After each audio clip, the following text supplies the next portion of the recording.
The number one live show in the world, West Coast Pop Log Podcast. Coming to you from Pig Studios in Compton, California. Featuring radio personality Super Steve Flores. Comedian extraordinaire, that dude Johnny C. And Mr. I'll Do Anything for a Buck, Mario 81. So throw your dubs in the air and let's get ready to pop log. It's that time again, Tuesday night, 8 o'clock Pacific Standard Time. It's the West Coast Pop Lock Podcast. That's us. Coming to you from a secret location in Compton, California. Yep. At a Pigs With a Z. Hard Z. Studios. Yep. Multiple. There's all kinds of shit going on in here. That's right. There's a lot of shit going on in here, actually. Yeah. Always shit going on in here. And, yeah, man. So, number Get out of here, 115. man. 115, I guys. was thinking about as soon as we hit 100, I was like, I'm done with these numbers. You guys aren't counting no more? I mean, I'm You're not just, coming at this hard where they have motherfuckers 115, bitch. Yeah. Where you at? Well, let me know Where when you we at? get to like 1, 2, 3. That would be pretty cool. Okay. 1, 4, 3. That would be pretty cool. I love you, and fucking. We need to do And another Bieber lucha. form. Yeah. We need to do another lucha show on 1, 2, 3. Oh hell yeah! 1, 2, Absolutely. 3. Yeah. I that'd mean, be pretty cool. this is supposed to be not a wrestling podcast, even Well, though you there's know, always it's wrestling still- about when it's podcasts. when it's Pretty cool. prudent, you know what I mean? Like, Food you and- know, food and Yeah, lucha? it's still got, right? WWE got sold. Well, Well, I mean, like, come on. shit's about to Breaking happen. news. I mean, breaking fucking news, WWE, according to Johnny and Johnny's sources, got sold to the Saudis. which is wild. I mean, Stephanie McMahon just stepped down about 2 hours ago, so maybe she sees a train wreck, and maybe yes. So Stephanie McMahon has just stepped down, resigned, no longer part CEO. It's all Or, you fucking know, Nick or Khan. They came in and were like, "Look, Her man, dad came in like, get the fuck beat out. it," and she was like, "They're like, put it right here, sign this, sign this." You know, I was like, Out. You about This to is get your paid resident. though. Well, sure. I mean, you know, she's anybody who has anything to do with that is about to make some money for sure. See, but here's the crazy Except the part. wrestlers. As all this shit gets affected from this top part, that affects everything underneath. All the indie stuff, Right, all the right, indie right. people Oh, yeah. that once all these WWE release people, you know, were out there doing shit, they got picked back up as soon as Triple H got put into charge, started making Did decisions. you stay in charge? You think? Well, Well, I mean, this is all. we don't know. Yeah, who knows? Find Then out now, tomorrow. if I'm the owner, I'm gonna start picking them guys I like. Yeah, of course. If I mean, that's if Yeah, you're. but you know, yeah. Apparently, what they like is like they want Hulk Hogan versus Macho Man again. You know? There's rock and roll. Hulkamaniacs. one is definitely dead though. Yeah, Can't do yeah, that. that's a bummer. Oh, a hologram. Hey, Vince McMahon, Vinny, fucking do a hologram match. Well, not even Don't him. talk Who to knows what him. his name Talk is to yet? the Prince, man. The Prince will have. Prince. Oh, that's right. Well, we have our own Yeah, Prince endless in the one. studio today. Prince. Mario, you do the great intro, so. We want to welcome back. This guy almost spent the night on Sunday. We had him out, and we just had to have him back all over again because it's been so much lucha. Independent filmmaker. This guy, Sam. I won't pronounce your last name because I think I fucked it up last night, so I'll have you do it. Yeah. Well, again, glad to be back. Again, thanks to Mario for letting me sleep in his backyard. That was great. Yeah, especially with the flood, man. Yeah, I was, lot of rain, it lot of was rain. nice. Lot of yeah. rain. He gave me a tarp though. That was nice. Oh, see, I'm a nice guy. I don't care what Yeah. these people say You about took me. it off the bunny. Poor Houdini. But yeah, Sam Schwartz. I'm back in the building. Welcome. Welcome. Yeah, Welcome to the West The Coast. Crown Prince of Badminton is back. Oh, Badminton. Nice. He- the next documentary, Badminton. Badminton. Apparently, we did find out that international badminton player. Shut up. Nope. Really? That's true. What is it called? Shuttlecock? Is that what Yep, it's called? I was knocking around that shuttlecock. Dude, I Is it feel really like called that- shot? Yes, it's called a Yeah. fucking shuttlecock. I'm cultured, man. I Oh, know okay, look at all you. kinds of stuff. That's right. Johnny International Man. I A don't know. lot harder than you would imagine. Did you ever try to play badminton? It is- A friend of mine was on the varsity badminton team at my high school. Okay. And it's like, fuck you, let's play. Fuck you. That shit's no joke. Just like anything that when someone Absolutely. plays it. When you they're know, serious about it. When they're serious yeah. about it, yeah. How long were you a serious player? 2011 to about 2017. Oh, so just like right now, like just a little bit ago. Yeah, just a little bit ago. How was that? It was cool. I got to travel the world. Sure. See a lot of different cultures, see a lot of different people. A lot of Asian cultures. Yeah, a lot of Asian cultures, and especially growing up in California, there's such a large just Asian population here that you get some really great players here. Sure. And some of the best players that come out of the U.S. come out of California normally. I mean, of course, they come out of other places too, but for the most part, it all conglomerates in this area. So We have the best of everything, bro. You know? I mean, most part. don't happy cows come from California? Yeah. That's right. that's right. And good avocados come from California? That's why I wanted to. The only thing, like when you spot a weakness, where I was like, I could do that.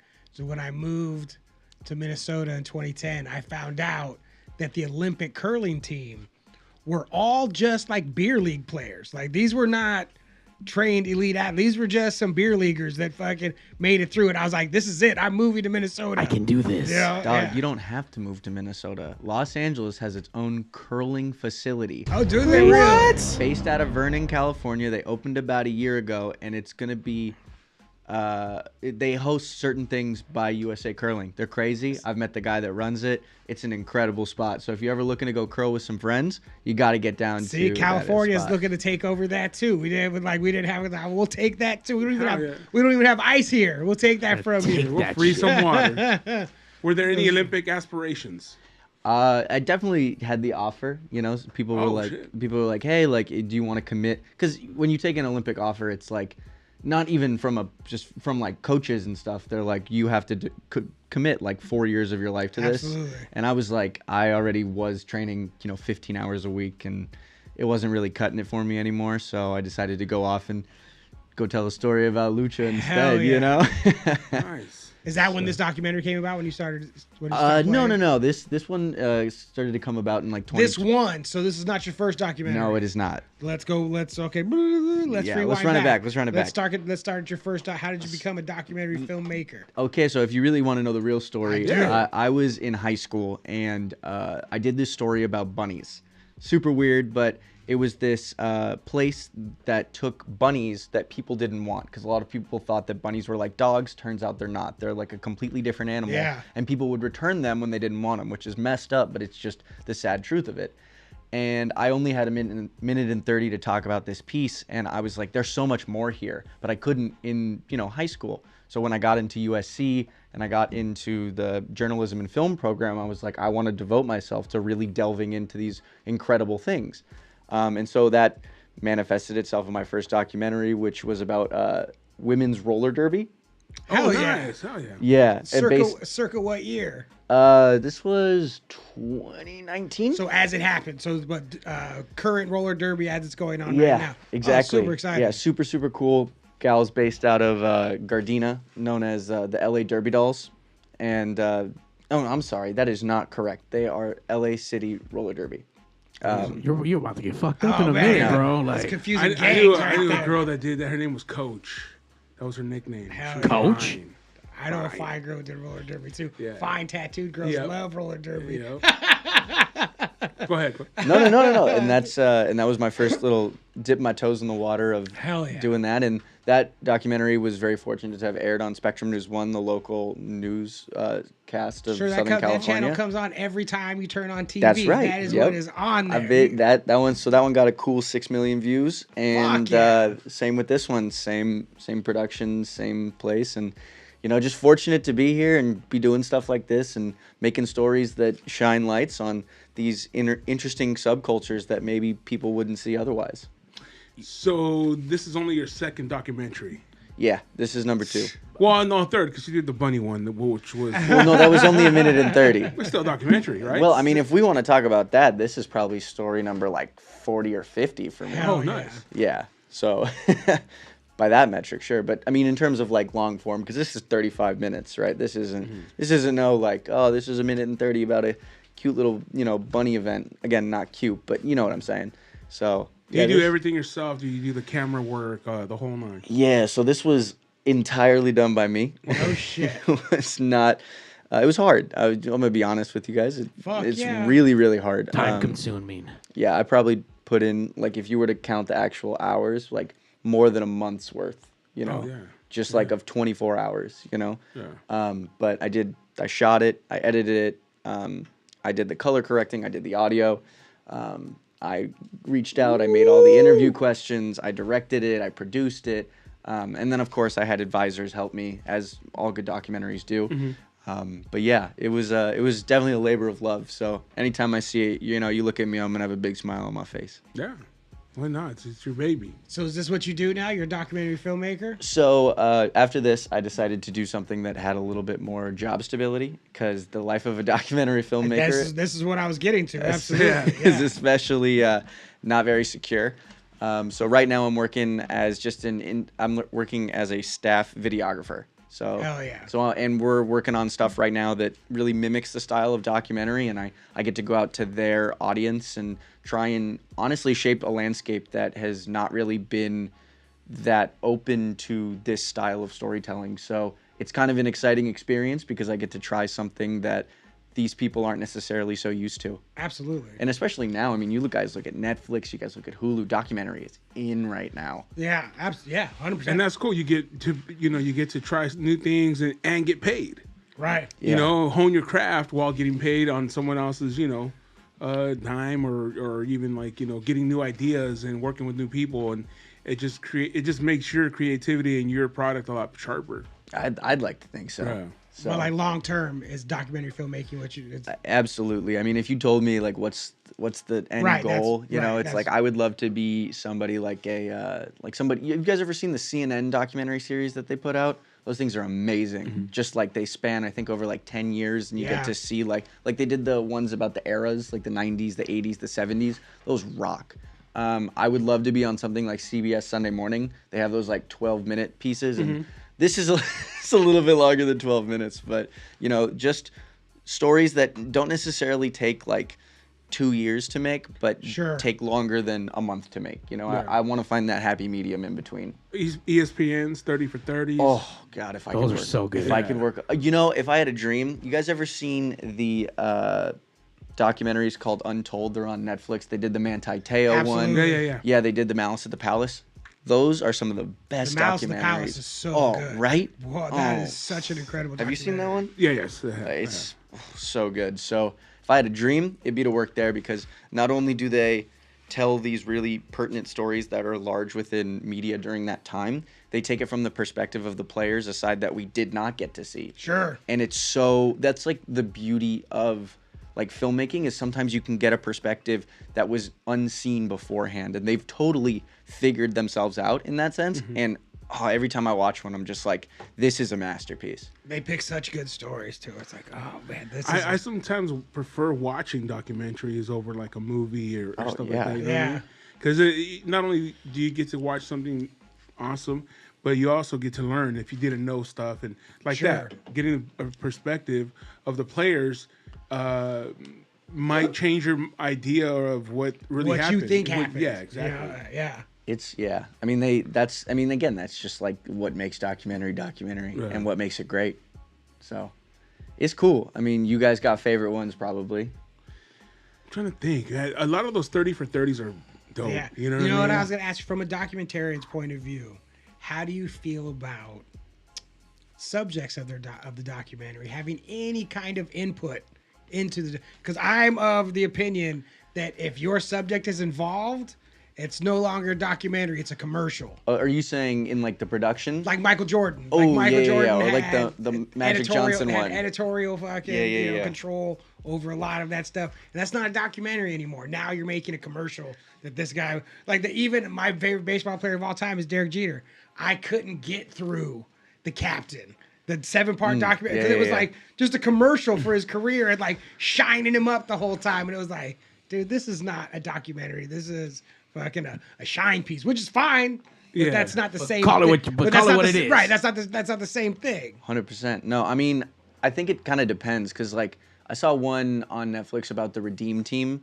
You guys see that one? Yeah. And that one, I think it's a little bit different because they had people on it that produced it, but because it was representing an entire team as opposed to one person, I was more okay with that. Sure. As long as everybody gets to have their say and all that stuff. Yeah. The Michael Jordan one, I'm not gonna lie, I loved it. It was You know, it was incredible. it It was incredible. It's great. I mean, sure, from like the ethics standpoint, it's not the most sound thing. I mean, what I was saying about the Magic Johnson one, it was like I think it was They Call Me Magic. Yeah. It was good, but it's like you so clearly left out like the very important parts of like Magic sleeping around, or like You know, like Magic Right. being very unfaithful. We just skip all that. Yeah, let's just stuff. skip that. I mean, like, again, it's more of a commercial, but I think it is important to tell those stories though, because the younger generations don't know about the history. Sure. And I think you do learn, and yeah, maybe your perception is skewed, but if you don't look at it as a documentary, but you look at it more as like entertainment, Sure. I think you kind of learn to get the right. Because then you don't. Then Perception. also on the other side of it, you don't get access. If you're like, Yeah. no, we're not going to let you have any kind of input on something. Like, well, fuck off. I'm not going to participate in your shit. You know. So there is the access part. I get it. It's just a bummer when I'm like, dude, come on. Like you think, especially when like you know the story. It's like, wait a second, you didn't even include the part where the fucking thing happened. Like, you know, get out of here. Right. So it's a double-edged sword. Yeah, for sure. But I was gonna ask, what do you guys think about when documentaries have the person who's producing the documentary in it, like B-roll where they're like no, like actively- that guy bowling for Columbine. Yeah. Michael fucking what's his Yeah, nuts? Michael. Yeah, whatever his name is. Yeah. But I think he created that style. That was his style, to Sure. be in it. So, I mean, I think it's a subgenre of a documentary Right. because it's more telling a story. You know what I'm saying? Yeah. Yeah. I don't know. Because even right now, that dude Andrew Callahan, like I love that Oh, documentary. okay. So that's what I was gonna say. I That's- feel like that's the exception. That style of him of just shutting, because his thing is just to shut up though, to just be there and shut up. Yeah. But that I get it to when it's like that cult of personality thing where it's like I'm the thing. Yeah. Like I'm talking about Sure. this thing, but it's me talking about the Yeah. thing. I'm the documentary, and then we'll deal with whatever subject I'm talking about, as opposed to shining the light strictly on, But then again, it's a vehicle. You know what I mean? Like Yeah. if it's a successful vehicle and you get across the message you're trying to get across to the people you're trying to get across to, that's cool. Yeah. I admire that That- you're making documentaries. Yeah, Like, good that's storytelling. it is, especially talk about wanting to shine lights places like that is And especially in something it's a noble pursuit. that we enjoy, right. like lucha libre. Yeah, absolutely. Yeah, know what I'm saying? specifically this one too. But I was just like, in general, like Yeah. that you're aiming for documentary filming like that, because that is, like you said, this is not an easy road to hoe. You know, No, what I mean? and it's funny you say that too, because you see a lot of people, and I'm, just people in this world that are like, oh, because like documentary's big now, right? So people are like, oh, I'm gonna go make a documentary. Like everybody's gonna go make a documentary, and they shoot it, and they're like, yeah, okay, all right, let's do this thing, and then they get to editing it, It's like, hey, I've got 300 hours of footage. and Let's it's cut like, this down. it's like, and then it just stops, you Yeah. know, and it's like, it's cool to know that like, everybody wants to do it, but not everyone can do it. Even Yeah. saying, like you're saying, only 2. I was like, 2 already 2. That's fucking incredible. Because I understand, as much of a layman could possibly understand, what goes on in like making a documentary. Especially when you're doing it by yourself. Yeah. You know what I'm saying? Because most people, one guy directs it, Sure, one they guy, got a team. They got a team. and one guy shoots it, one guy fucking edits it, and what have you. But when you're doing it all on your own, that's where it becomes like, oh shit, all right, this guy we gonna really see it? wants it. You know what I'm saying? The beginning of this right here. Oh yeah. Check it out. Oh, okay, yeah. So we have actually part of the documentary here where do it. it kind of like coincides with Steve a little bit of the Michelada Rumble here. Yeah, let's right. see. We're fucking making crossovers like in Marvel. Fucking the multiverse of madness. Oh, good intro music too. Yeah.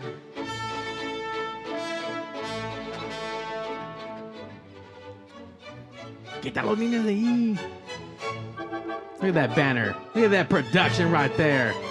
It's a good looking hand. Who did that graphic work, Steve? Oh, look at that hand. Lucha libre mexicana. Esta tarde aquí en Michelada Rumble recibamos a la pareja conformada por Red Spider, el king de la lucha libre. Lucha Libre it's a fight between good and evil in a ring. The good guys are always gonna be the técnicos. And then we have the rudos, which are the bad guys, the guys that always wanna cheat, lie, and steal their way to the victory. ¡Y arriba los rudos! I would say in some ways it's a little anarchic in what goes on in a lucha libre match.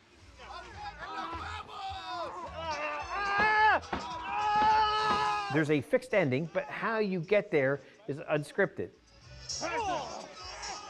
You need to make sure that you're buying one side. And if you don't care, that's the worst thing that can happen in lucha libre. El aplauso para los rudos.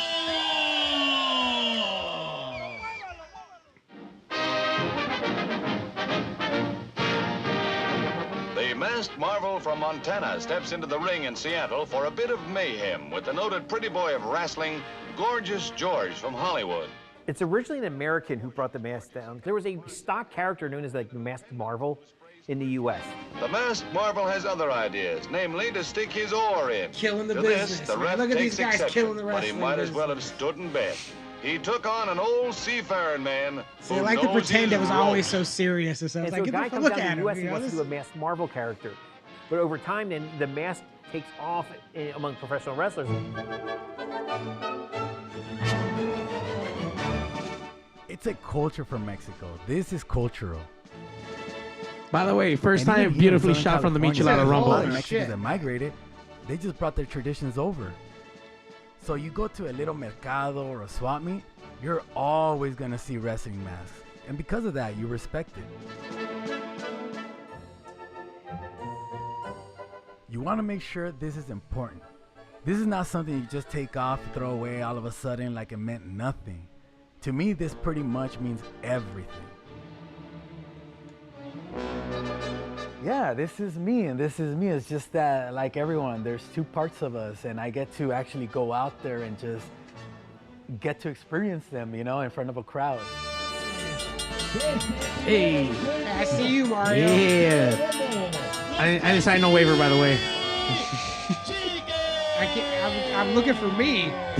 In the crowd. Oh, that's right, you're in the crowd. I'm out there somewhere. When I put on the mask and I enter that ring, I consider it someone else because I could not do that without the mask. I grew up a very quiet, secluded, shy kid. And yeah, I don't think I'd be able to do it without the mask.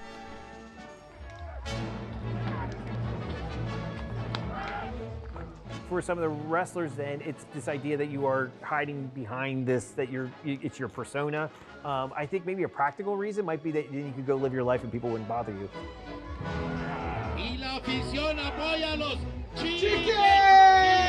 You know, I support the chickens. Me too. But it also then creates something sacred. And so there is a thing of like the power of the mask, you know, kind of, and it gives it this life, you know, that you have to be careful of. So then the other side is like, you do see a lot of luchadores that don't wear a mask.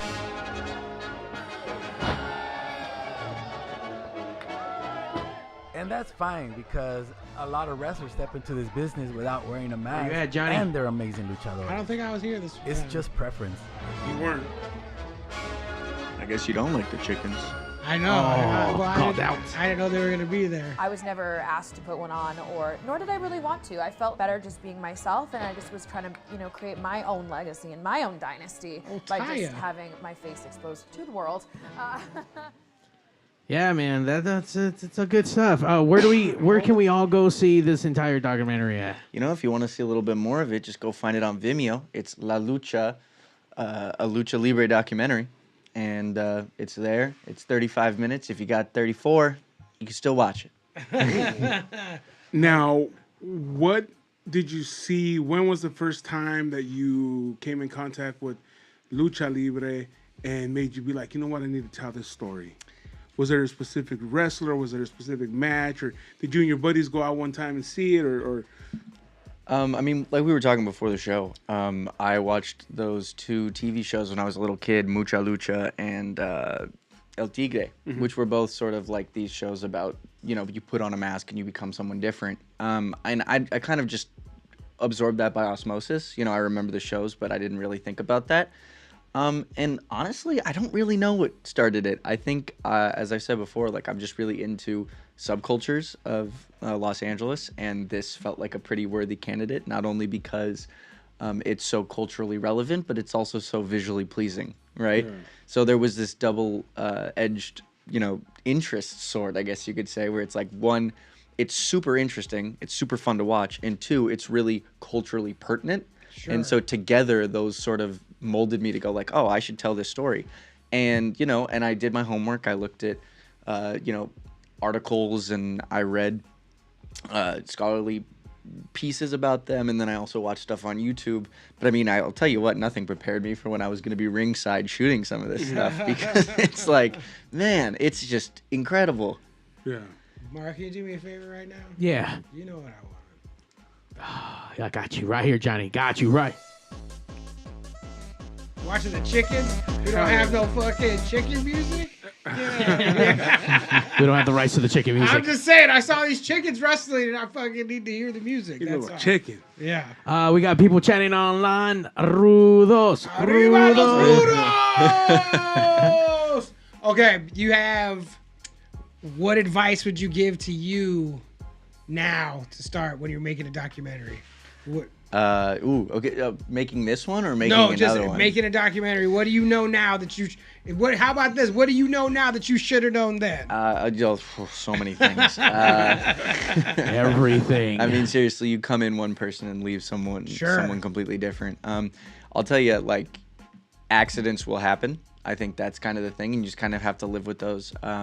Like I said this the other day, I had an entire day's worth of shooting just completely disappear. Just like overwrote some other stuff, and I was like, there's nothing I could do. I tried to take it to like a place that could like recover files. Sure. Just no chance. So And that was the best stuff too. Oh, yeah, of course it was. You know what I mean? Are you kidding? It was so. Dude, I don't want to talk about it. Yeah. You could have retired after all that my God. footage. It being such a Latin thing now, did you find any? Were you worried, like, oh, these, for there to be like some backlash, not even backlash, but like someone just being Not letting you in. Yeah, not Like letting you're you not in. from our world. Yeah. Oh, There's a white guy's trying to tell our Wedo story. loco. Hey, you the Which- cops or what, fool? What you got? You writing a book? Which, It's like, just so I'm you making a know, movie. in my opinion, I mean, it's whoever is willing to tell the story, correct? That's the storyteller. It doesn't matter what nationality you are. I mean, I got a lot to say on this subject, so sorry for taking up all the air. in here. It's here. Do it. But when I first started this, I really had no basis, and I reached out to a scholar within the space, and I was like, hey, I'd really like to learn a little bit more about this. Where would you recommend that I do so? Because I want to make a documentary. And the person basically said, you can't make this documentary, you're a white kid. And I think that there may be some validity to that in the sense that I didn't grow up with it, but I still, just in journalism itself and in documentary filmmaking, I think it's a very closed-minded thing to say that you can only tell the story if you're from this community. Sure, if you tell that story from that community, it is still going to be a great story, but if you don't come from that community, I feel like a lot of times you give it more of a broad appeal because you're looking at it as everyone else would look at it. Sure. And I'm not saying I can tell this story better than anyone else. I told it well, but there's probably someone who can tell it better than me from that community. They would tell it different. They tell it different, sure. And you were willing to tell it. Right. Because it's been around forever. Yeah, like, fuck you. You can't make this documentary. Well, where's the other dickheads making the documentary? Like, I'm here asking. No, exactly. So I personally really hate when people say that because I think that everybody should have the ability to tell the story that they want to tell, regardless of who they are. Because you can't change where you grow up. You can't change the color of your interested skin. in whatever you know wanna what I be mean? And interested if you want to be interested in this thing, you should be allowed to be interested in it. And I think, my personal takeaway is I was really fortunate to get the right people in this story that really represented it well, and to take it from the Los Angeles perspective of Los Angeles, which, to my knowledge, to what my research came about, there was nothing about it. Not even scholarly articles talking about what lucha libre meant to Los Angeles, right? Sure. Yeah. And so I was like, okay, this is going to be, of course it's not a scholarly article, but this is me trying to tell that story. Because prior, aside from like a couple articles here and there was nothing visual to that. And I don't want to make myself sound like I'm a fucking martyr, because I'm not. But I'm just like, this wasn't, people didn't line up to help you do this. Yeah, but then once I explained myself and I told people like, hey, this is what I want to do, and I want to do it justice, right? I think a lot of people just sort of warmed up to the idea, and they were like, okay, like this guy is gonna get 6 million views out of this. Maybe if we, help him out, it'll help tell lucha and spread lucha the right way. Wrestling's like that, just kind of also, to where their first answer is always going to be "fuck you." Yeah. Well, You know what I mean, It's in this like- day and age, especially when you come from that world, if you're from the live industry, you get fucked no matter what. Sure. Band, comic, fucking promoters, even promoters, wrong button. Don't tease me with that. Crazy. You know what, Johnny? Here we go, Johnny. And wrestlers get paid dog shit. They get fucking bands get dog shit. So when people come out of the woodwork, especially white people that we don't trust already, coming to be like, hey, I want to do something good and I want to put you in the fucking best positive light. We're like, what the fuck do you want? Why? Yeah, why? Why? I What don't the fuck? trust you. Nah, man. Like, so I can see how those defenses come up because I mean, I would do the same thing.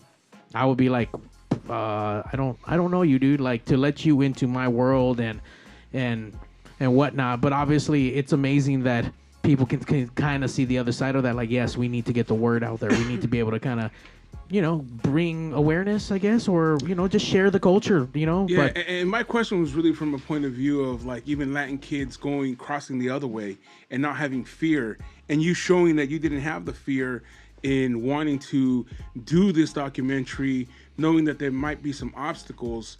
What I wanted to show with the question in all honesty, is, that you can and you should be able to, and you can cross over and do whatever it is you want. You want yeah. to. You know what I'm saying? And you might come across some barriers, but you're gonna come across barriers regardless in anything you do. Sure. You know what I'm saying?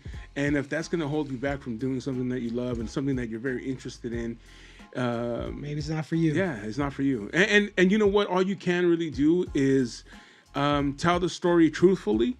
And I think that in itself is what we're looking for, just the truth. And whatever you do, man, whether you're going to be an artist or a musician or a stand-up comic, if you're coming from a place of truth and love, I mean, shit, there's nothing you can't overcome. And that's what I see in what you did, and seeing what's going on here with this documentary is taking that chance and understanding that, yeah, there might be some roadblocks or some haters, quote unquote, Sure. but not allowing that to stop you and going ahead and making something out of a place of really enjoying lucha libre and a good place. Yeah, a good place. I appreciate that. Yeah. Thank you. Yeah. I mean, I recently got in contact with a friend of mine, and they had something really just terrible happen in their life, and they decided that their sort of purpose in life is to put out as much love as they possibly could, and recently that's just totally like warped my perception of reality, because I'm like,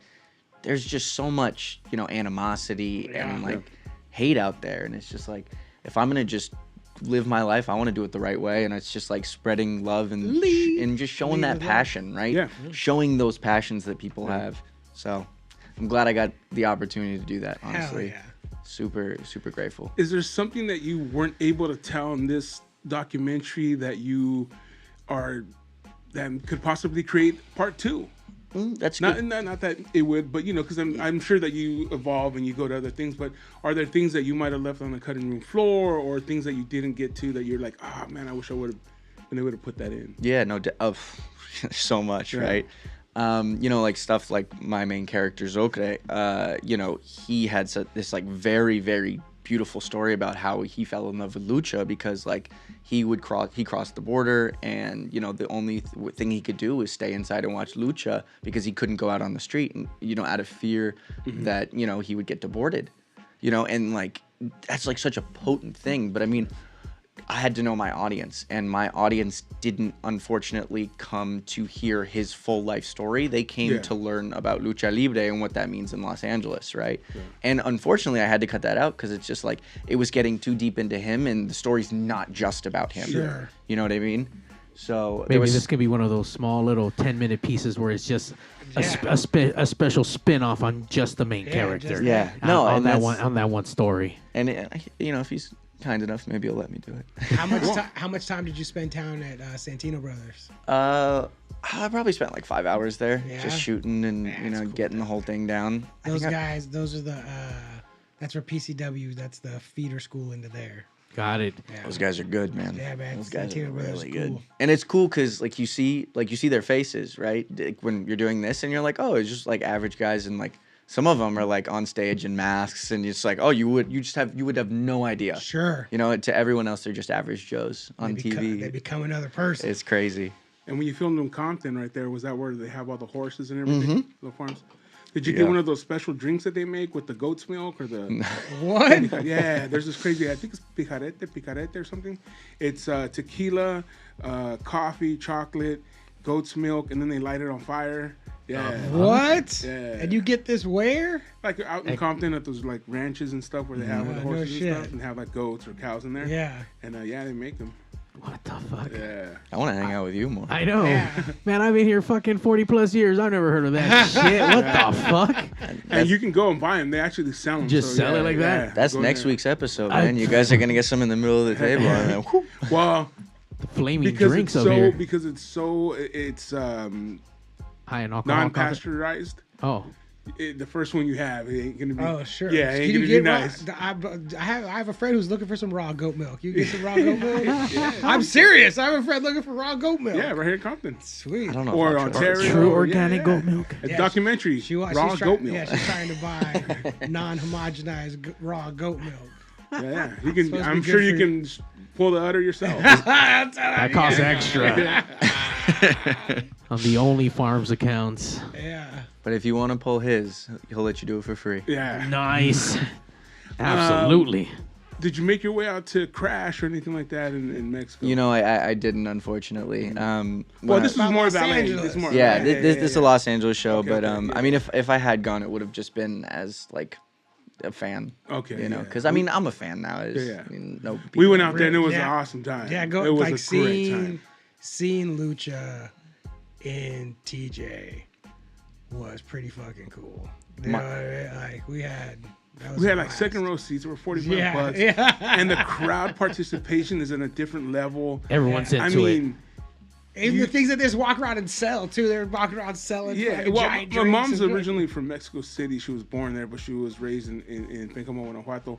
But as a kid, these wrestlers, these luchadores, Blue Demon, Santo, they were heroes of theirs. Sure. And they were, and they really were passionate. And when we were there was a little kid, a little girl, like yelling at the rudos and you know, whatever. She was into yeah, it. she was into it. Her mom was into it. And I was like, and it just gave me a little insight to what my mom would have probably been doing when she wasn't at the, lucha. And you know, they did movies and they did TV shows and you know, those were the superstars of Mexico. Oh yeah, and you know that I got that. I'm not gonna say I got the same experience because that's, you know, not even close to accurate. But I got a very similar experience when I was in Compton at that local show. Mm-hmm. Oh my god, dude, it was like mom, dad, daughter, son, all just screaming at the top of their lungs. Yeah. Just There like is for these something things. so cool about like neighborhood wrestling like that, where Yeah. it's just like we're like literally a backyard or whatever, and it's just like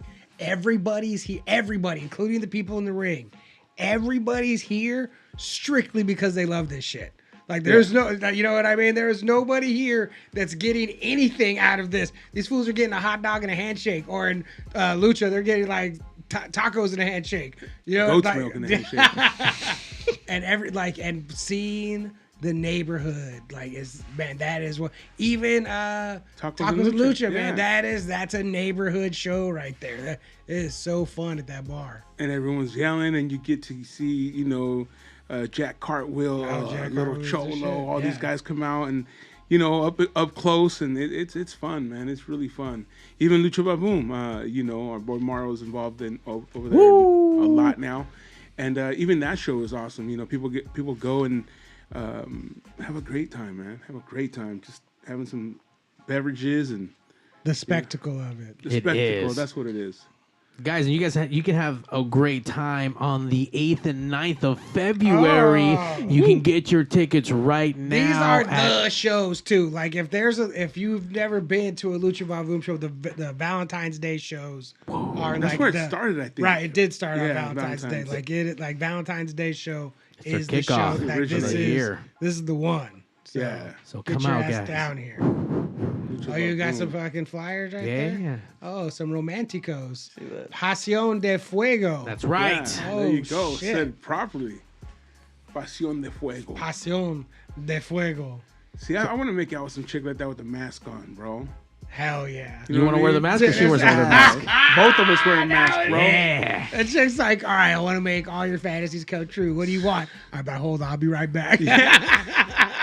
What mask would you choose? I mean, Oh, that's a great question. I mean, What mask would you choose? Santo. Like, you can't go wrong with just fucking the Santo mask. You know what I Yourself? mean? Especially if you be banging chicks. Like, that.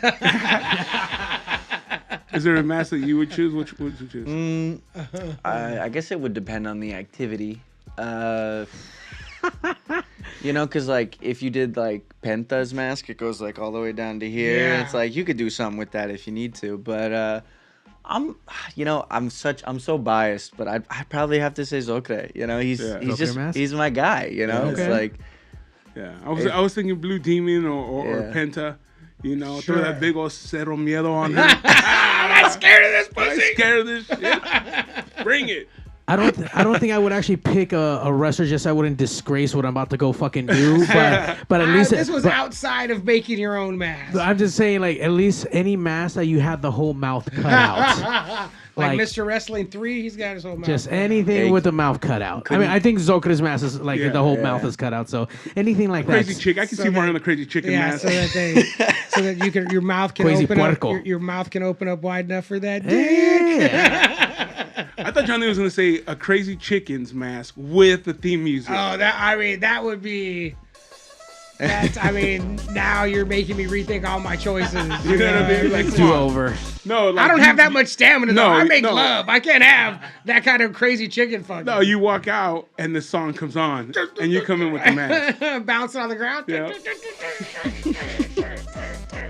Yeah, I hit Who some, is your favorite I hit wrestler? some top rope moves. Heck yeah. I mean, God, I'll tell you, you know, my favorite wrestler that I came across in this film. Perfect. I think that's or I'll give you a few that I came across in this film because I don't, you know.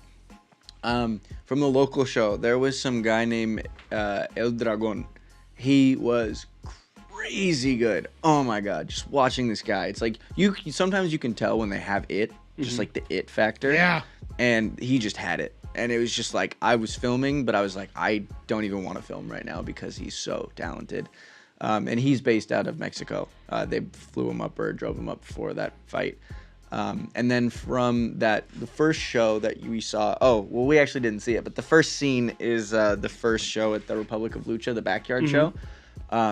Man, watching the Fly Guys or Top Flight. Top Flight. Oh, Top Flight. Top Flight I'm is never a gonna great get tag that team. right. Top Flight.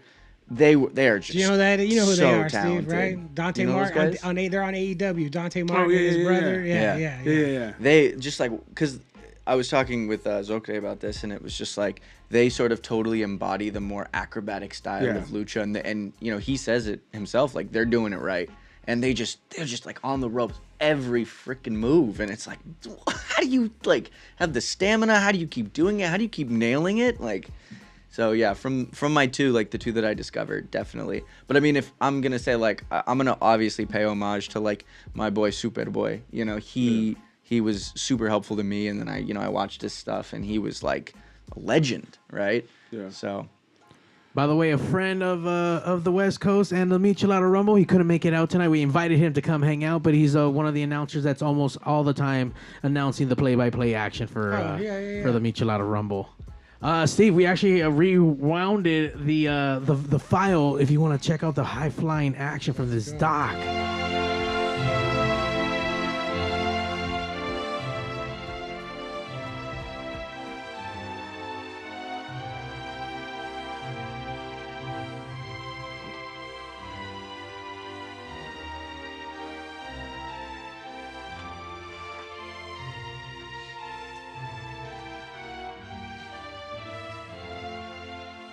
You get into a completely different zone. It's like drinking 10 Red Bulls without having to drink 10 Red Bulls. It's like an adrenaline spike and rush that goes through your body. It's cultural. Johnny it's Puto. Steeped Yeah. in tradition.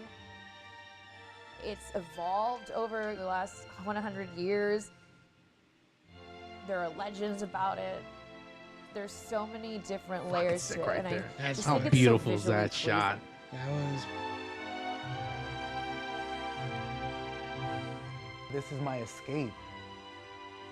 This is me getting to put on a different hat. This is what molded my life to become who I am now. Lucha Libre really gave me my life. To lucha is to fight. And I will continue to fight. What a fucking cool beginning. When I went, that place is so fun to go see a show.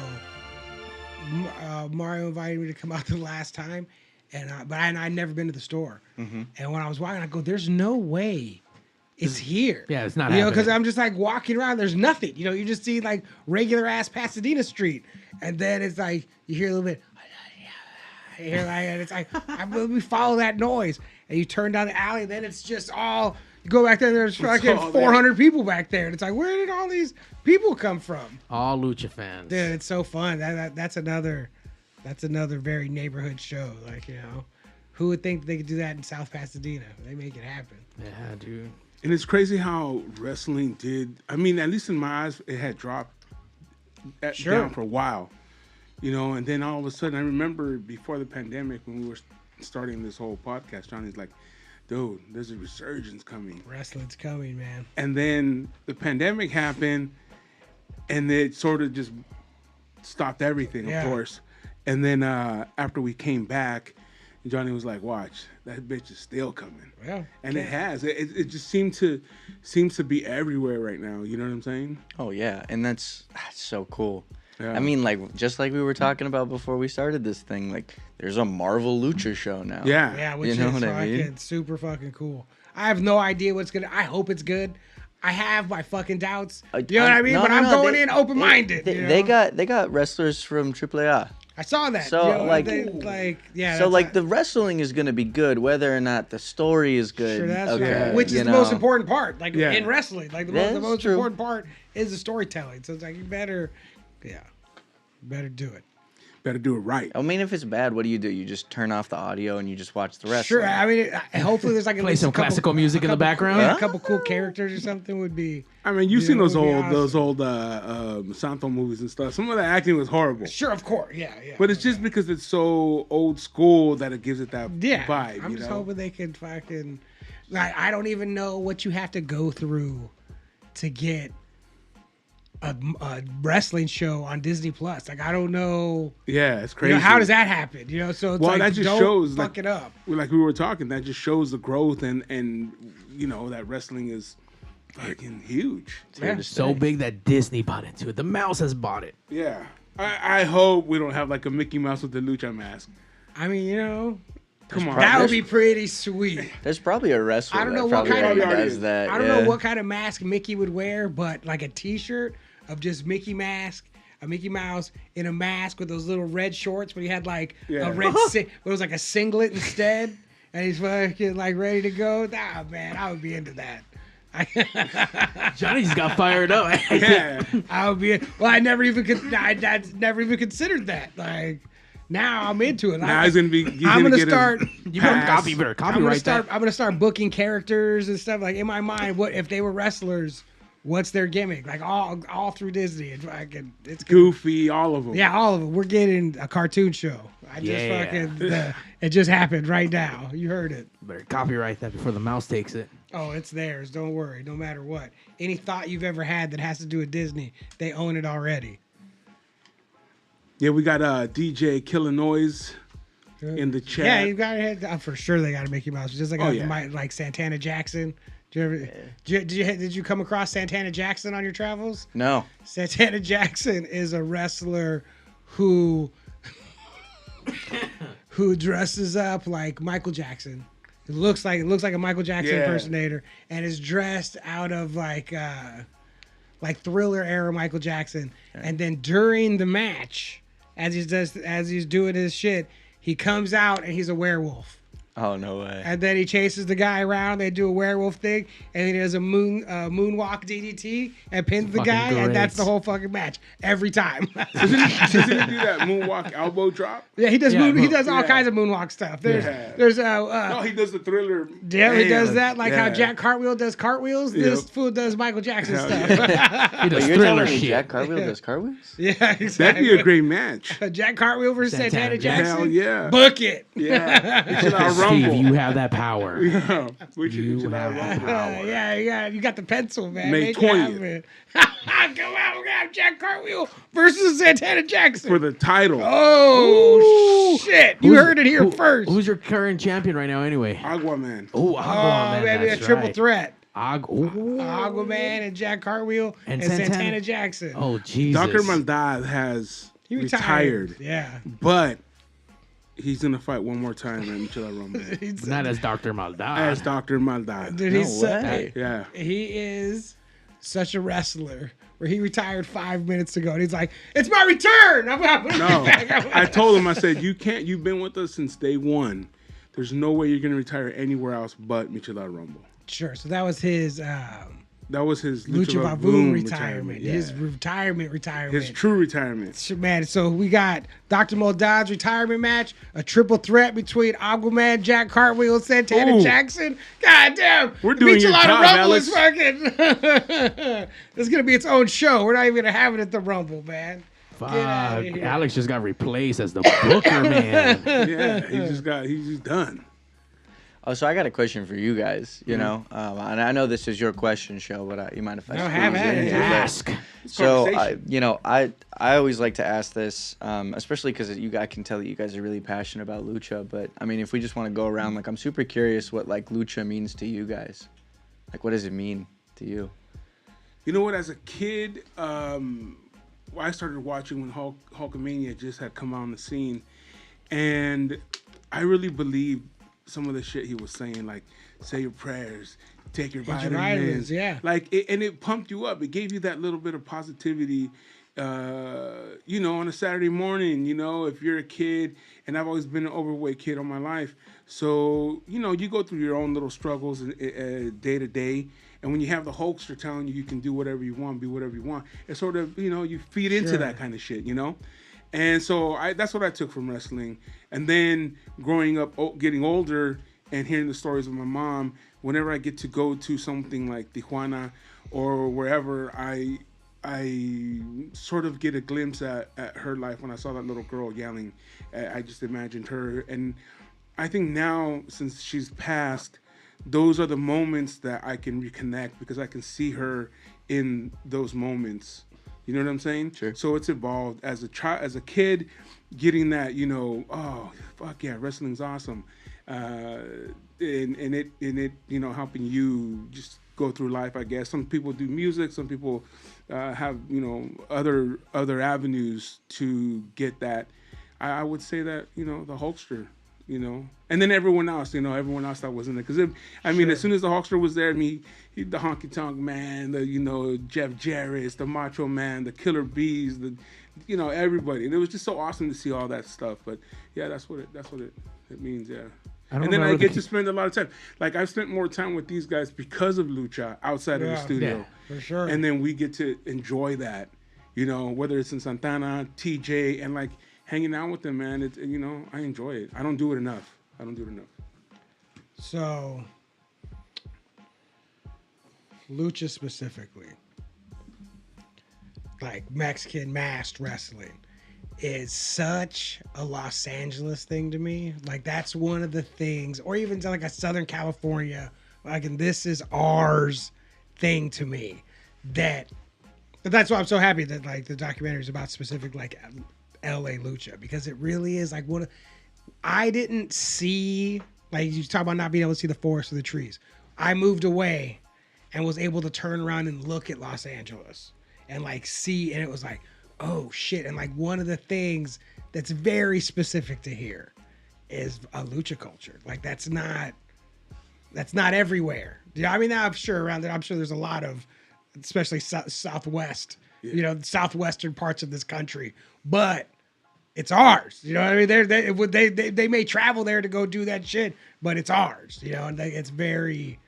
I like that. I like that a lot. But wrestling in general, what it's meant to me is it was always something. It was the first thing that I knew more than people about. Because there's people that like struggling with, is this real? You know, like you're stuck on that.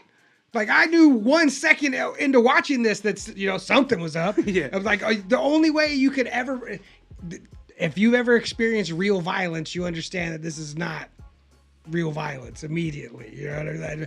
And like, but getting to know like, how does this work? What is happening? Like I knew something's happening. I didn't know what it was. Like, how does all this shit work? And then seeing them talk to each other. It's like, oh, what the fuck was he just saying? Because you see, like when they grab their hair, they put their heads next to each other. It's like, all right, oh, he was just telling them what's what. Or like being able to like watch it like that was odd. That's been my favorite part of fucking wrestling since forever. Like that part of it. As everyone's answering their question, I can see how it's multi-part, and I can kind of see why. Because I was kind of struggling. How am I gonna answer this? But growing up as a kid, I got to watch with my cousins or whatever. It was entertaining. Grew out of it. I started rewatching with my dad. It was a way for us to connect and start hanging out. There were some medical issues, been in the hospital. Once he got out, I was able to take him to his first live event. I took him to WWE Raw here at Staples Center. And holy fuck, did he light up. And I started getting into the wrestling. Like, okay, cool. I'm watching. I'm kind of getting into it a little bit. Now I'm watching with him on TV. I'm starting to get caught on the stories. And I know it's not real. I've been a fan before. And I stopped watching like from the 90s and shit, like way early on. And I got caught. I'm like, fuck. Got you. This is entertaining. Like, and I forgot, like, it's always been there. Never been anywhere. It's been there. Since the invention, even before television, but as television... wrestling and porn have pushed technology. Have always been on the cutting edge of when there was television. Wrestling was one of the very first things that was on television a lot. Luthez was a fucking giant star, like because they needed things to put on, and wrestling was already happening, so they could put it on there. VCRs, porn and wrestling, like that. Cable, trading tapes, cable, porn and wrestling. The internet, porn and wrestling, like all of these things is just subscription services where I knew that streaming was going to be like, that's how it's going to happen. When WWE was like, all right, we're going to have our own streaming service. It's like, okay, that's where everything's going to go because that's what happens every time. And that's for sure what's happened. Like it has been wherever there's a place to be, social media. Like before Twitter was fucking Twitter, there was like Zack Ryder getting over on fucking Twitter, like making things happen, like making social media happen. Like they've always been at the forefront. They always will be. I remember one thing when we started talking about wrestling. I remember you said, Johnny, we're talking about it being fake or not, and you're like, you know what? Wrestling's wrestling. You're judging it wrong. Like, yeah. You look at like people that their arguments against wrestling are always things that have nothing to do with wrestling. Like you're judging it by what you thought it was or what you hope it to be, not by what it actually is. Like it's like when you said you couldn't help but be a fan. Once you're in there and seeing it and being there, there's nothing to not be a fan of. There's nothing to not be a fan of. It is incredible.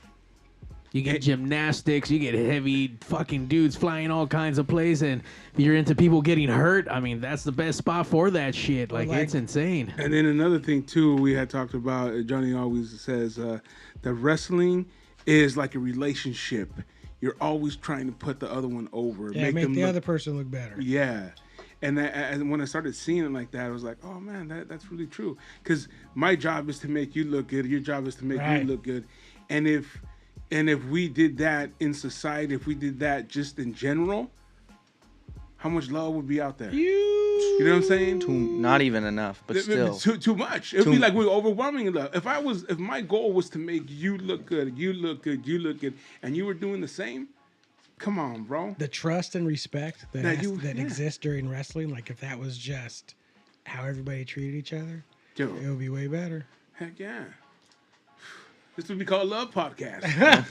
You know what I'm saying? It's still time to rename it. Yeah. Yeah, that's one thing we always down. Yeah, every time like I just came in one day with the name and we just went with it, not even thinking about the length of the damn name. And then after a while I was like, oh shit, because you've thought of a fucking shorter name. My whole thing was this guy was coming for professional radio. Cool. He knew best. Like, okay, I've never been on radio. This motherfucker has. Like, let's go with it. And I'm like, now that I'm typing everything out all the time, like, does he not fucking type this shit out all the time? Because homie has gout, dude. You can't. It was just, you know what? It was just, I don't know, man. It just hit. Well, the thing is, just because also as we were going through the whole evolving of the show, it was just one day, and it was just like, fuck, man, you know. And after that, we just fucking, we have you on here, bro. You know what I'm saying? Like, we have guys like you. Everyone that we've ever had, man. It's been a joy, and it's been awesome. And because we always try to get across. That's why I asked you about, you know, the hurdles that you may have had or not. Because we always want people out there to listen to the show and realize, like, we're bringing people on here that are living their dreams, that are pushing, that are on their way to live their dreams, that have failed, that have succeeded, and are continuing to make the move. Johnny goes on stage every week, every day almost, and continues to push for what he wants to do. Mario is constantly out there buying stuff, upgrading, and becoming the best he can in this realm, and also producing Lucha now with Lucha Vavoom. And we have someone like you that continuously is just honing their craft. And I just want people to be out there listening, knowing that you're not the only one that's struggled. You're not the only one that has hurdles. You're not the only one that's met roadblocks, that's had failure. We're all there, bro. And we're letting you know there's a light at the end of the tunnel. There's hope. There's success. And it's possible for every single one of you, because it's been possible for all of us and everyone we bring on. You couldn't have said it better myself. And because, you know, I've lived it. I've lived my dreams, and I continue to. I'm here with these guys, man. I enjoy them. I enjoy meeting people like yourself every time I come on a Tuesday. You know what I'm saying? And listening to people and what they're doing. Because you want to know something? Every time I hear like a story like yours, like, oh, dude, I wish I could do documentaries because it's so interesting. You know what I'm saying? Every time I've resisted my overwhelming urge to be like, I have an idea for some documentaries. Like, you know what I'm saying? But I guarantee you that's what people run up to. I bet you know what you should make a documentary about. I got an idea. But it's the same thing when we have bands. You know, we have bands in here. It's like, oh, I wish I was a rock star. Like, it just excites me, and it makes me feel good when we have people in here and they talk about what they've gone through and you know, finally making it and getting out there and doing their thing. You know, I always say, and I said this on the last show, but I always say that other people's passions are my passions. And it warms my heart, and it makes me so just happy to know that I'm in a space, you know, in my life, and not only and just here right now, where I'm sitting with people who are very passionate about what they do, and you can hear it in their voice. I mean, as a documentary guy, someone who listens to audio and sees it on people's faces, like, that's it for me. Like, that's the thing, right? To see somebody's like just excitement when they're talking about something that they're really passionate about, like you talking about like helping people realize that there is struggle in this life, and that, you know, we all have to deal with it, and we'll eventually get over it. Like, you're passionate about that, man, and that's so beautiful to hear. And like listening to him just shoot the shit all the time, and it's like, you know that he loves what he's doing, because it's like you can tell. Like, there's certain things you can't even like say, but you can hear it, you know, and you can see it. So, and same with this guy, of course. I mean, he's here every day. I mean, he puts in the work, bro. He puts in the work, you know. Look at this fucking place. Yeah, gotta put in the work. Everyone that comes in here is always like, damn, this is dope. And it's just Mario's work. And we talked earlier before you even got here about people wanting to be here and put the passion and put the work in. And you know what? You have to come from a place of love to be able to come here every day and be willing to put your time and your effort into something, you know. And you know, thank you for doing this Lucha Libre documentary. Man. Sure. It was awesome. And thank you for sharing, man. I mean, you know, you talk to people, you get people's numbers. Yeah, I'll let you know, blah, blah, blah. Shit never happens. Thank you for actually letting me know. And I've been able to spread the word around the Lucha community, trying to get people involved. I mean, I'm going to keep telling everyone about it until we all see it, dude. But it's a great piece. No, I mean, and that means a lot, just to know that I got some advocates in my corner, you know, pushing something that, you know, is a representative of me. You know, of course it's not actually me, but it's a representative of me in the very like figurative sense. Yeah. what was really awesome is that it was everything that people, all the shows that we've already been to, and shows that I personally all worked at, and I'm like, holy fuck! I didn't catch you at the Vavoom show, and obviously I didn't go train with the Santino brothers spot, but it's all local stuff, and it's all the people that follow in the same circle. So it was really cool to kind of fuck yeah, like. This shit's being highlighted, being showcased. Shine a light. Next thing I'm gonna see some Compton Mania shit out there. Yeah. Some Compton Mania. You guys ever been to a posada out here? Yeah.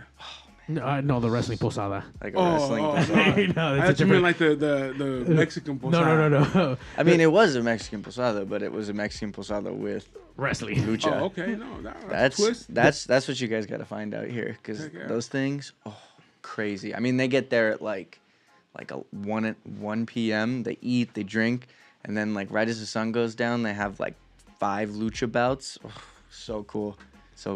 Maybe we can Yeah, do that one sounds of those. awesome. Yeah. I mean, it doesn't necessarily have to be posada, but you know. Next Lucha Rumble, you know what I'm saying? May 20th. Yeah, man. Thank you for coming out. Yeah, thank you for so being much. here. And you know, it's the West Coast Pop Lock Podcast every Tuesday night, 8 p.m. Pacific Standard Time. Make sure to check him out. Make sure to check out the doc. Make sure to follow us. West Coast, we're on everything. We're on Facebook, YouTube.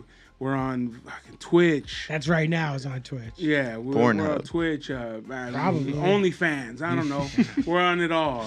It's the West Coast Pop Lock Podcast. We'll see you next week. Goodbye. What about don't forget to check out House of Chingasos. Oh, yeah. We didn't do that. Yeah, House of Chingasos. Yeah, go check out their website. Go get your wrestling-inspired merch by them. Got this Blue Demon Jr. shirt. That's dope. And make sure to use the link on our bio on Instagram, West Coast Pop Lock Podcast. We should have done that at the beginning. You guys are for terrible. some percentage off. Not me. Check it out. Yeah, not you, but fix it in post. Put it at the beginning. yeah, we'll put it. This is all live. That's why we're the #1 live podcast. Yeah. We'll get it next week, guys. We'll get it next week. My grito. Goodbye. Woo, oh yeah, affiliates.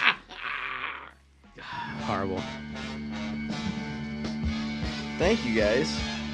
The #1 live show in the world, West Coast Pop Lock Podcast. Coming to you from Pig Studios in Compton, California. Featuring radio personality Super Steve Flores. Comedian extraordinaire, that dude Johnny C. And Mr. I'll Do Anything for a Buck, Mario 81. So throw your dubs in the air and let's get ready to